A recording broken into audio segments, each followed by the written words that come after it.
Deus não é justo. Capítulo 4. Ajuste-se à justiça de Deus. Citação de James S. Stewart. Deus não zomba de seus filhos com uma noite sem fim. Para cada homem que permanece resoluto enquanto dura a escuridão, surge finalmente a vindicação da fé e a aurora do dia. Neste momento, posso ouvir alguém no meio de um pântano rodeado de jacarés gritando: "Ei, espere um minuto! Como a questão de justiça me afeta e como posso evitar cair nas táticas do diabo?" Que bom que ele perguntou. A maioria das pessoas são membros bona fide com suas carteirinhas da Sociedade de Contemplação do Umbigo, SCU. Você não ouviu falar dela? Estou surpreso. Faça uma pequena pausa e pense na última vez em que passou por bobo. Talvez tenha aberto inadvertidamente a boca e feito algum comentário estúpido na presença de convidados importantes.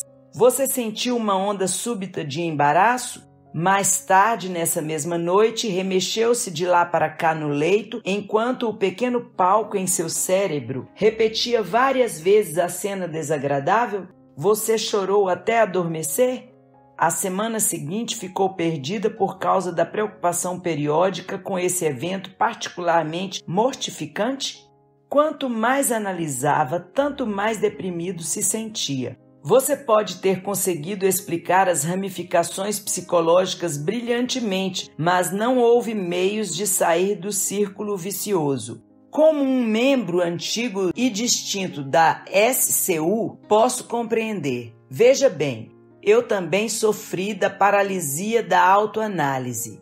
Enquanto estou escrevendo, sentado em minha mesa, recordando alguns momentos embaraçosos, desconfortáveis, sinto o calor da vergonha. O que dizer da vez em que preguei um sermão inteiro e, bem prefiro não dizer onde, um zíper que deveria estar fechado estava aberto.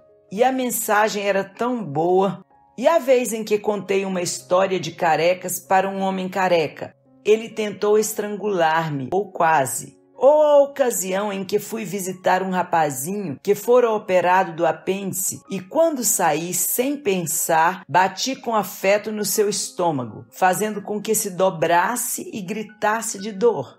O sorriso de gratidão da mãe pela minha visita se transformou num olhar de horror e pânico.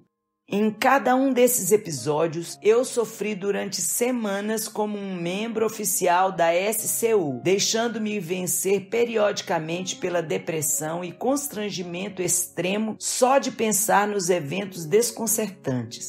Não foi senão muito mais tarde que a seriedade da situação diminuiu e um vislumbre de humor se insinuou com uma certa objetividade. Algo que jamais deixou de surpreender-me, porém, é como situações inesperadas dão lugar a sentimentos instantâneos de cólera, inferioridade, retaliação e autojustificação.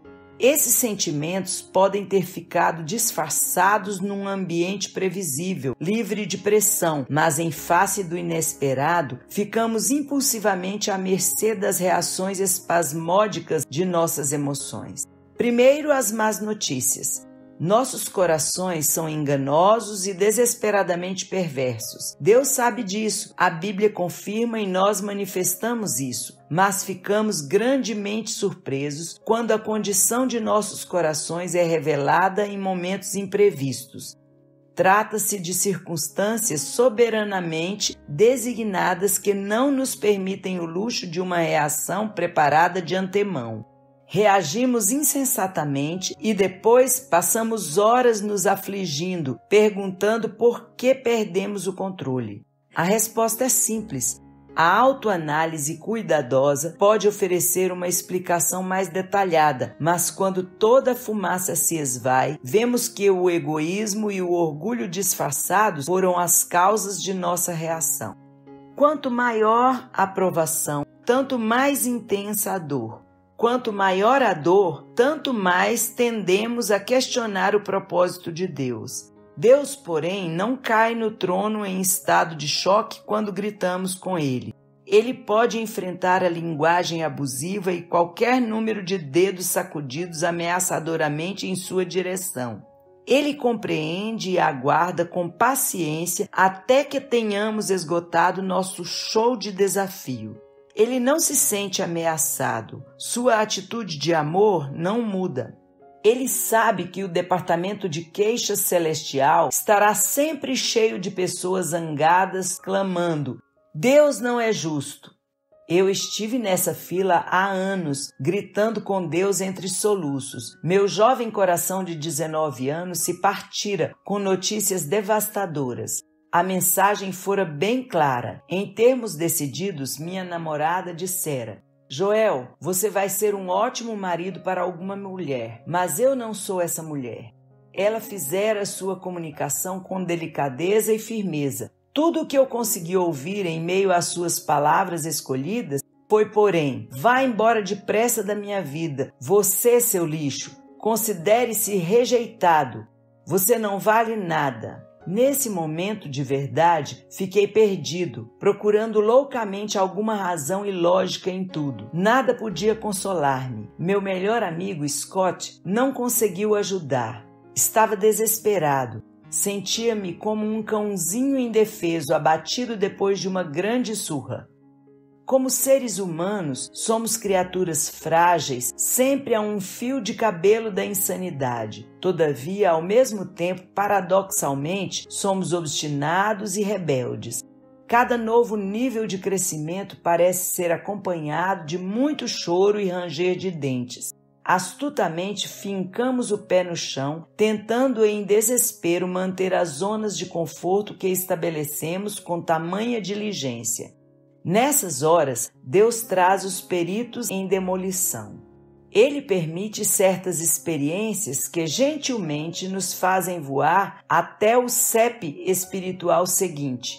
Desprezamos essas aflições e as consideramos pestes desagradáveis, desnecessárias, como as pulgas. Mas, tempos mais tarde, dizemos: sabe de uma coisa? Acho que agora posso compreender por que isso teve de acontecer. Foi necessário e, acima de tudo, bom para mim. Sou uma pessoa melhor hoje por causa disso. E as boas notícias que prometeu? Posso ouvir a pergunta de nossa isca de jacarés no pântano. Espere um minuto. Antes de continuar, devemos compreender um princípio fundamental. Deus está no controle. Absolutamente nada pode acontecer conosco ou com qualquer outra pessoa sem o consentimento dele. Até o diabo tem de consultar Deus antes de poder provocar doença, separação ou destruição, como fez no caso de Jó, por exemplo. Satanás não gosta das regras desse jogo. Na opinião dele, as regras não são justas por não serem a seu favor. Você acha que Satanás e seus demônios estão deprimidos por causa da obra de Cristo no Calvário? Claro que sim. Afinal de contas, Jesus derrotou as obras do diabo. Através do seu sangue, nós somos agora aceitos pelo Pai.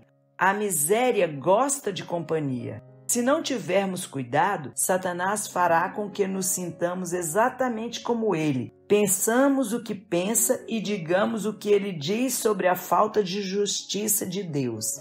A justiça reduz os padrões de Deus até o ponto em que podemos agir e funcionar na vida sem a dependência absoluta e total dele. Para complicar as coisas, a justiça exige que tomemos tempo para esclarecer e avaliar circunstâncias a partir da perspectiva limitada de cada pessoa envolvida, em vez do ponto de vista eterno de Deus.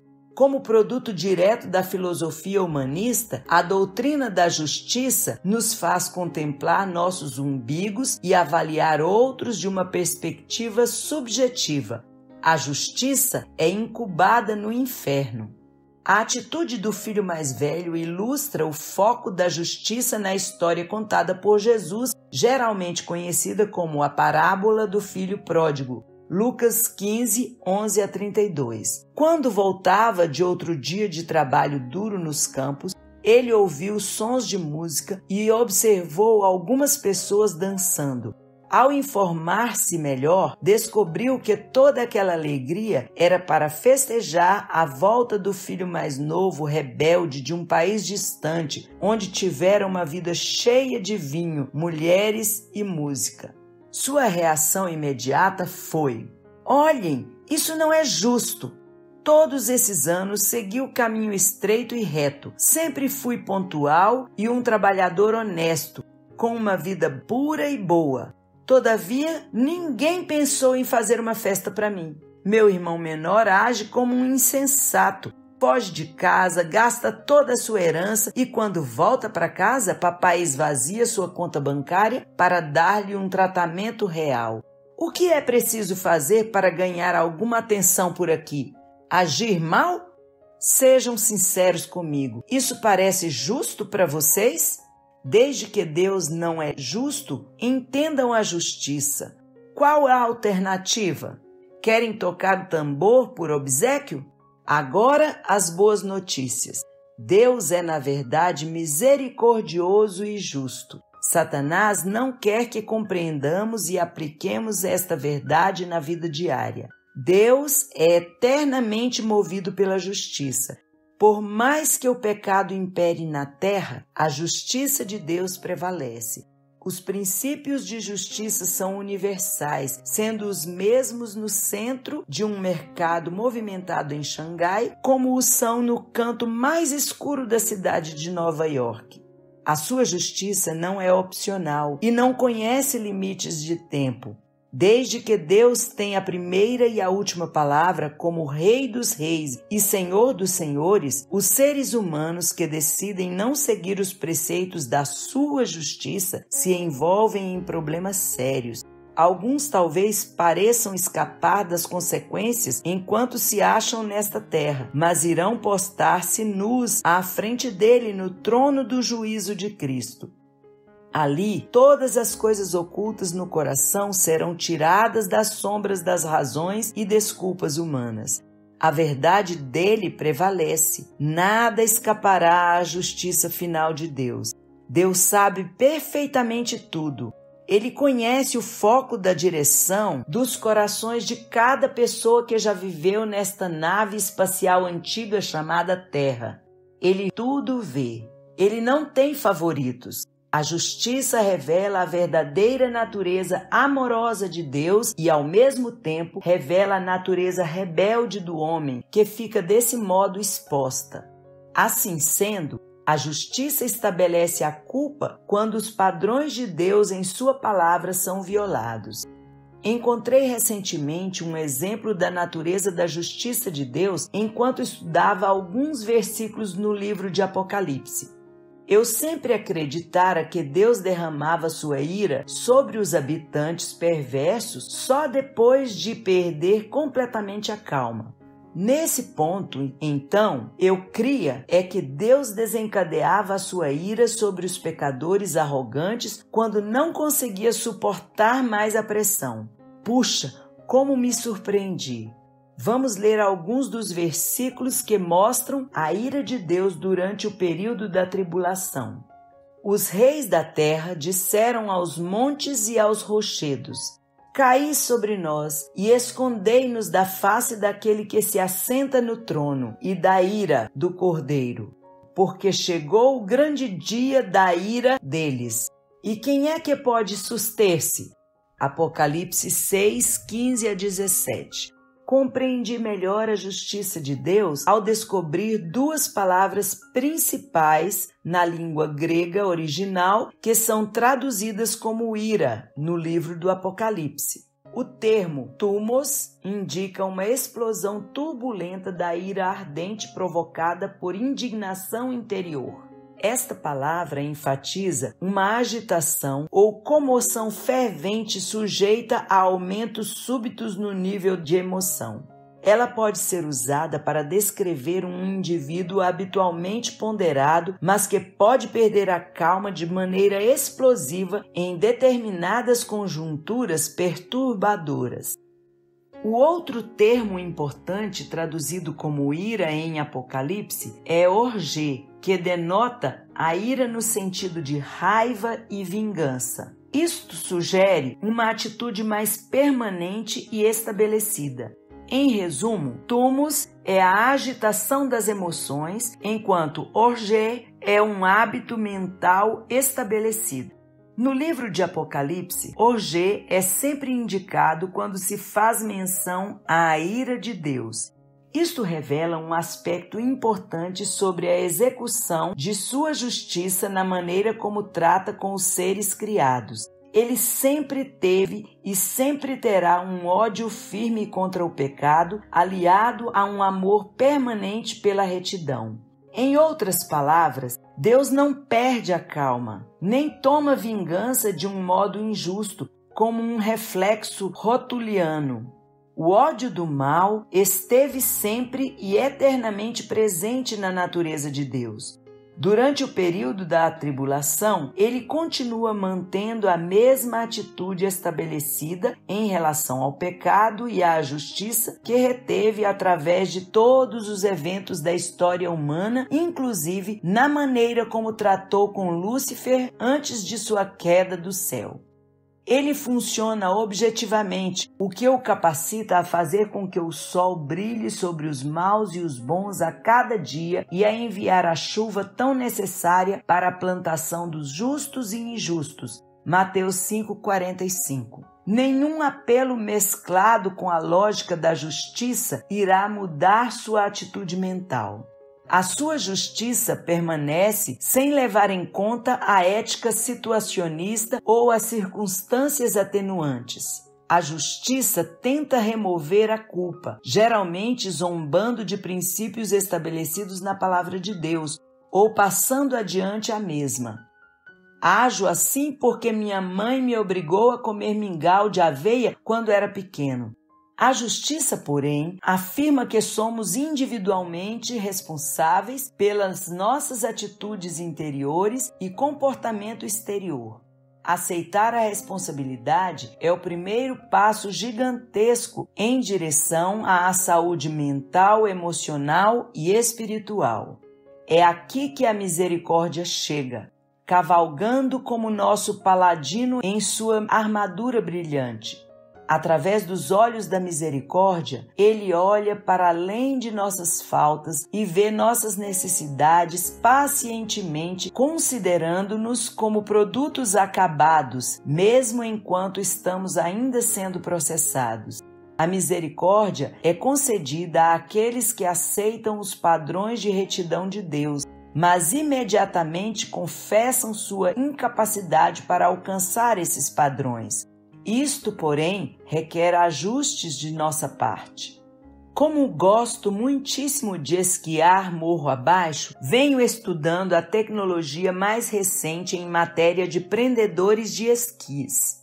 Numa corrida comum, os esquis quase sempre se dobram. Isto, evidentemente, obriga os prendedores a se separarem um pouco e depois pressionarem com força as solas das botas, dependendo da posição dos esquis.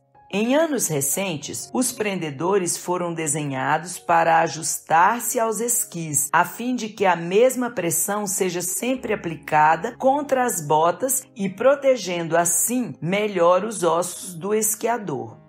Esse sistema exemplifica uma verdade para nós.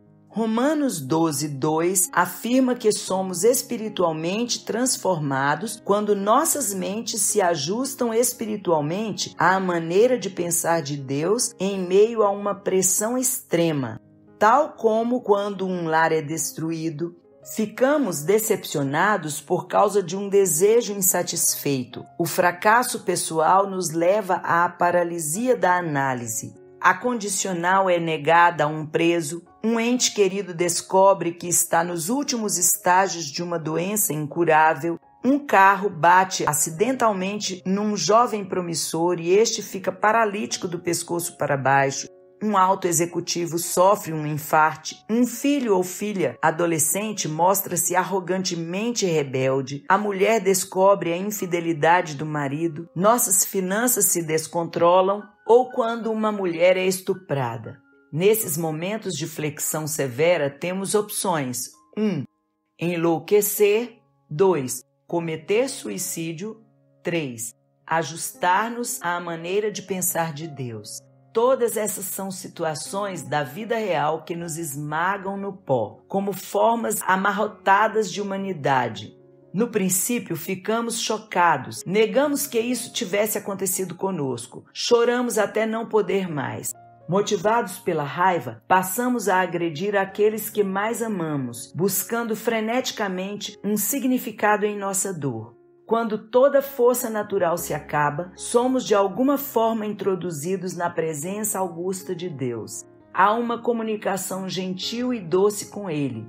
Os conflitos cessam, nós aceitamos. O que aconteceu é que nos ajustamos à justiça de Deus. Entramos numa nova fase de comunhão com Ele.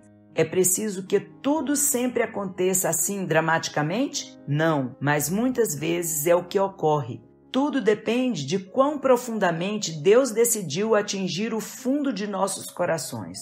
Como nos ajustamos, no entanto, à sua justiça? Num capítulo posterior, iremos descobrir de que forma Jó resolveu a questão da justiça e se ajustou à misericórdia e justiça divinas. Mas vou dar-lhes uma pré-estreia secreta.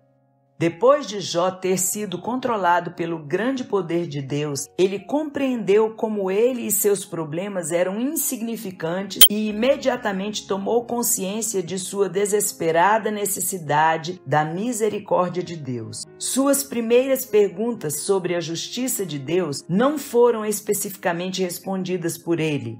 Pelo contrário, Jó foi dominado pela revelação da presença de Deus. A seguir, as perguntas não tiveram mais tanta importância para Jó e ele se ajustou à justiça divina.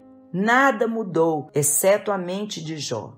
No final, ele não teve problema em conceder misericórdia aos seus 3 amigos críticos e Deus lhe deu uma bênção dupla. Em meio ao nosso sofrimento, nossas emoções se descontrolam. Essa é a razão de necessitarmos de um regime de impacto através da ajuda objetiva das Escrituras. Nesse século XX, nos ajustamos à justiça de Deus, tendo um conhecimento categórico sobre ele.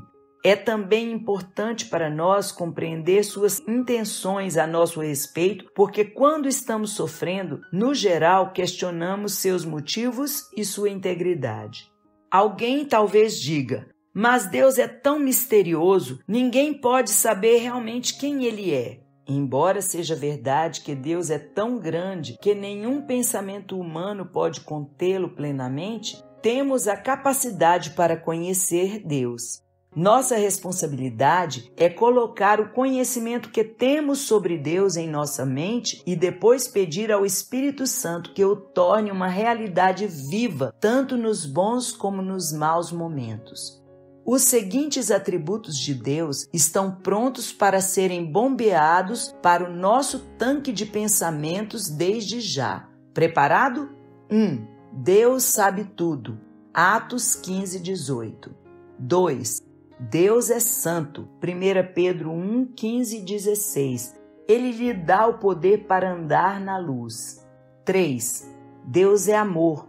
1 João 4:8. Ele está vitalmente interessado no seu bem-estar. 4. Deus é verdadeiro. Romanos 3:4. Ele cumpre todos os acordos sem queixar-se às suas costas. 5. Deus não tem de dar contas a ninguém. Isaías 40:13-14. O que Deus faz por você não é devido a um senso de obrigação. 6. Deus é todo-poderoso. Apocalipse 19:6. Você pode sentir-se protegido pelo seu cuidado. 7. Deus é infinito e eterno. Salmo 90:2. Ele tem o ponto de vista perfeito com relação ao seu sofrimento. 8. Ele é invariável e imutável. Tiago 1:17. Ele não é neurótico em sua atitude compassiva para com você. 9. Deus é onipresente. Salmo 139, 1-24. Você não pode fugir à atuação dele em sua vida. 10. Deus é reto e justo. Salmo 19, 9. Ele não faz acepção de pessoas. 11. Deus é o Rei do Universo. Efésios 1, de 1 a 23. Ele tem tudo sob controle, inclusive a sua situação. Nós muitas vezes desejamos que Deus se ajuste ao nosso modo de pensar. Quando esta é a nossa abordagem, não leva muito tempo para compreendermos que estamos empenhados numa tarefa inútil. Se, porém, nos ajustarmos adequadamente aos pensamentos de Deus, nosso valor como seus servos aqui na terra irá aumentar aos olhos dele. Podemos então deixar de lado nossos sofrimentos e levar o poder curativo da cruz de Jesus Cristo a outros que estão sofrendo. Nós nos ajustamos categoricamente ao modo de pensar de Deus. Em resumo, Deus não vai se ajustar aos seus pontos de vista. Você pode tentar manipular a atenção dele através de choro, súplicas ou desvios. Mas depois de tudo ter sido dito e feito, você ainda terá de ajustar-se aos pensamentos de Deus como revelados na palavra. Você talvez fumegue um pouco e haja insensatamente durante algum tempo, mas mais cedo ou mais tarde, depois do esgotamento total, terá de enfrentar o fato de que ele não vai se mover. Ele está no controle. Ele é o Criador. Você é sua criatura. Os cristãos humildes não têm problema com esta realidade, porque uma vez compreendida, eles entram numa esfera de maior liberdade, vida e amor dentro dos limites de sua herança espiritual. Guia para discussão. 1. Qual a diferença básica entre justiça humana e divina? 2. De que maneira você poderia ajustar-se à soberania de Deus se o seu cônjuge ou melhor amigo morresse de repente num desastre de automóvel? 3. Até que ponto você é ensinável?